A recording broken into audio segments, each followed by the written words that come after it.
Sebenarnya sampai kapan sih DC itu neror ke nasabahnya yang sedang telat bayar atau yang mau galbay? Di sini saya mau bahas buat kalian. Assalamualaikum warahmatullahi wabarakatuh teman-teman semuanya. Pada kesempatan video kali ini saya ingin membahas sampai kapan sih sebenarnya DC itu akan terus neror ke nasabah, akan terus menagih ke nasabah yang sedang telat bayar atau yang sedang melakukan galbay pinjol. Nah, di sini saya riset berdasarkan pengalaman dan juga seringnya saya itu ngobrol DC aku laku ya. Karena jujur apa adanya aja, saya itu punya kenalan DC aku laku di daerah saya, yaitu lebih tepatnya saya padanya di Anjatan daerah Indramayu, Jawa Barat teman-teman. Oke, di sini saya mau bahas buat kalian dan ngasih bocoran kepada kalian. Jadi sampai kapan sebenarnya DC itu akan terus neror kalian, nge-WhatsApp kalian, menelpon kalian, menjabri kalian? Itu sampai kapan? Apakah setengah bulan, sebulan, 3 bulan, 4 bulan, atau setahun atau 2 tahun? Di sini saya mau bahas berdasarkan pengalaman dari beberapa aplikasi pinjol. Jadi sebenarnya itu pertama saya harus garis bawahi terlebih dahulu, tergantung dari pinjaman tersebut. Karena di setiap aplikasi itu teror ataupun penagihannya itu berbeda-beda. Ada yang 2 bulan berhenti, ada yang 3 bulan berhenti. Bahkan ada juga yang lama banget. Itu 2 bulan kita berhenti di teror. Terus kemudian di 3 bulan, 4 bulan itu DC nggak neror. Tapi di 5 bulannya itu dia neror lagi dan ngancem lagi dan WhatsApp kita lagi dan nelponin kita lagi. Itu tergantung dari beberapa pinjol. Tetapi di sini saya mau garis bawahi terlebih dahulu pertama kepada teman-teman semuanya. Jadi sebenarnya dalam peraturannya itu pertama, DC itu berhenti menagih kita kepada nasabah itu maksimal 3 bulan atau 90 hari sejak jatuh temponya atau limit tersebut. Jadi misalkan kalian itu galbay di sekarang nih, kalian akan terus diteror ataupun ditagih, diancam, atau bisa dikatakan diteleponin terus, di WhatsApp terus selama 3 bulan ke depan.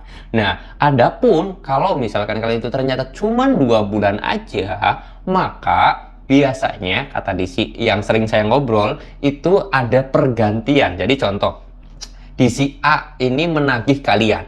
Nah, ternyata DC A ini mundurkan diri atau dia itu berhenti atau dia itu berganti divisi. Misalkan dulu DC A ini tugasnya di daerah kalian dan menagih kalian. Ternyata DC A ini pindah ke daerah lain. Nah, itu biasanya terjadi pemberhentian penagihan. Makanya kan sering banget ada nasabah yang ketika bulan pertama, bulan kedua itu terus diteror oleh DC, ditagih oleh DC, tapi tiba-tiba berhenti sampai 5 bulan. Nah, ketika 5 bulan ditagih lagi ada DC. Nah, itu biasanya ada penggantian divisi ataupun ganti orangnya, ganti DC-nya. Tetapi data kalian itu, data hutang kalian itu diberikan lagi, disuruh tagih kepada DC yang baru, seperti itu. Intinya sih ada sip-sipannya lah, atau DC A tadi yang nagih kalian itu pindah ke lokasi atau pindah lagi ke kabupaten lain ataupun daerah lain, seperti itu ya. Nah, ada aturannya, ada, yaitu maksimal 3 bulan. Tapi kenapa kok Bang masih terus ditagih walaupun sudah bertahun-tahun atau sudah berbulan-bulan?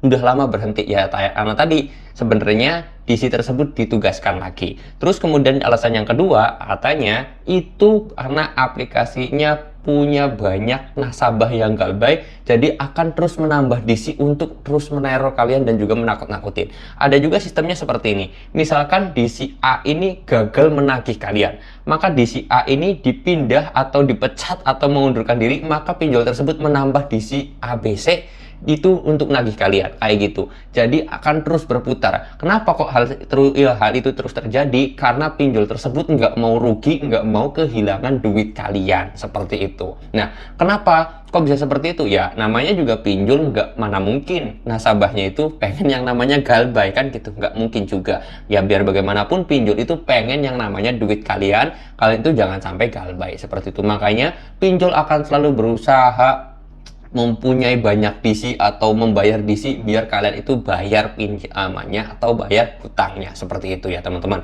Nah, kalau ada batasannya nggak? Sebenarnya sih diaturnya itu 3 bulan, tapi kenyataannya pada di lapangannya itu ternyata ya sampai berbulan-bulan bahkan bertahun-tahun pun DC itu akan terus ada. Tetapi beruntung kalau misalkan kalian itu ternyata hanya diteror ataupun ditagihnya hanya ternyata 3 bulan aja. Udah 2 tahun ini nggak diteror lagi, nggak diancam lagi, nggak ditagih lagi, itu berarti ya beruntung karena memang sudah sesuai peraturannya. Tetapi kalau misalkan kalian ternyata sudah bertahun-tahun galbay tapi masih terus ditagih, itu ya memang pinjolnya butuh duit kalian, pengen duit kalian, seperti itu ya. Oke, mudah-mudahan bisa menjawab pertanyaan ini kepada teman-teman semuanya. Dan kalau misalkan ternyata nggak diteror-teror, tiba-tiba datang ke rumah, itu terjadi di aku laku, tersering banget seperti itu.